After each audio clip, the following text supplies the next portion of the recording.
Hello friends, ഞാനിന്നൊരു chicken ഫ്രാങ്കിയാണ് ഉണ്ടാക്കുന്നത്. അതിന് വേണ്ടിയിട്ട് 1 കിലോ മൈദാമാവ് എടുത്തിട്ടുണ്ട്. അതിലേക്ക് പിങ്ക് സാൾട്ട് ചേർത്തിട്ടുണ്ട്.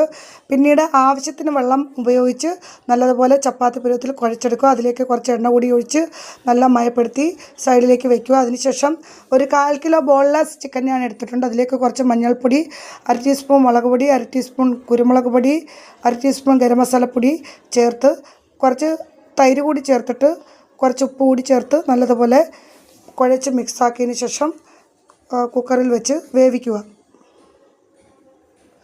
പിന്നീട് മസാലയ്ക്ക് ആവശ്യമായ ക്യാബേജ്, ക്യാരറ്റ്, ക്യാപ്സിക്കം, സവാള ഞാൻ എടുത്തിട്ടുണ്ട്. അത് ഈ രീതിയിൽ നീളത്തിലാണ് അരിഞ്ഞെടുക്കേണ്ടത്. അപ്പോൾ എല്ലാം ഞാൻ നീളത്തിൽ അരിഞ്ഞെടുത്തിട്ടുണ്ട്. ക്യാബേജ് എല്ലാം ഈ നീളത്തിൽ അരിഞ്ഞെടുക്കണം.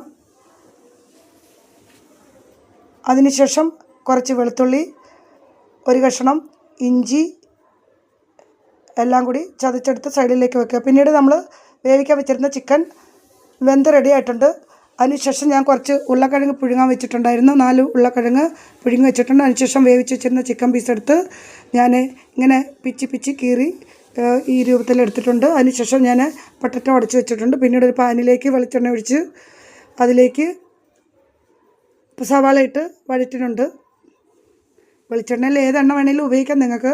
അതിനുശേഷം ഞാൻ അരിഞ്ഞു വെച്ചിരുന്ന ക്യാരറ്റ് ഇട്ട് കൊടുത്ത് പിന്നീട് വെളുത്തുള്ളി ഇഞ്ചി കൂടെ ചതച്ചിട്ട് പിന്നെ കുറച്ച് ഉപ്പ് ഇട്ട് കൊടുത്ത് പിന്നെ ക്യാപ്സിക്കം, അതിന് കഴിഞ്ഞിട്ട് ഉടച്ച് വെച്ചിരുന്ന പൊട്ടറ്റോ എല്ലാം എടുത്ത് അതിന് ശേഷം ഞാൻ കുറച്ച് സോയാ സോസ് ഒഴിച്ച് ഇളക്കുന്നുണ്ട്. പിന്നീട് കുറച്ച് മുളക് പൊടി ഇട്ട് പിന്നെ അതിന് ശേഷം കുരുമുളക് പൊടി, ഗരം മസാലപ്പൊടി, ചിക്കൻ മസാലപ്പൊടി, മഞ്ഞൾപ്പൊടി എല്ലാം കൂടെ ചേർത്ത് ഇളക്കേണ്ട. അതിന് ശേഷം ചിന്തി വെച്ചിരുന്ന ഇറച്ചി കഷ്ണങ്ങളെടുത്ത് വഴറ്റുന്നുണ്ട്. അതിനുശേഷം അരിഞ്ഞ് വെച്ചിരുന്ന ക്യാബേജ് കൂടി ചേർത്ത് കൊടുക്കുന്നുണ്ട്.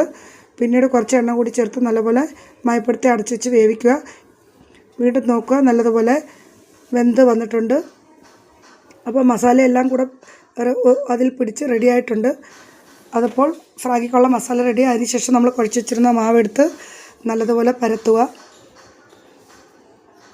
കനം കുറച്ച് പരത്തിയെടുത്ത് അത് ചുട്ടെടുക്കുക. നല്ലപോലെ എണ്ണ 2 സൈഡിൽ ഒഴിച്ച് നല്ലതുപോലെ ചുട്ട് വെന്തെടുക്കണം. അപ്പോൾ എല്ലാവരും ഈ ഫ്രാങ്കി ഒന്ന് ഉണ്ടാക്കി നോക്കിയിട്ട് എനിക്ക് അഭിപ്രായം പറയണം എന്നോട്. ഞാൻ അതിന് ശേഷം ഞാൻ ചില്ലി ഇപ്പോൾ ഇത് നമ്മുടെ ഇത് ചേർക്കുന്നുണ്ട്. അതിന് ശേഷം മയോണൈസും ചേർക്കുന്നുണ്ട്. അപ്പോൾ ഞാൻ എന്താണ് ഉപയോഗിക്കുന്നതിൻ്റെ കവറാണ് സൈഡിൽ വെച്ചിരിക്കുന്നത്. അതിനുശേഷം ഞാൻ മസാല ചേർത്ത് നല്ലപോലെ ഉരുട്ടിയെടുത്തിട്ട്. അപ്പോൾ എല്ലാവർക്കും ഇഷ്ടമായെങ്കിൽ ഇത് സബ്സ്ക്രൈബ് ചെയ്യണം. പിന്നെ എല്ലാവരും ഇത് ഉണ്ടാക്കി നോക്കുക. Okay, by.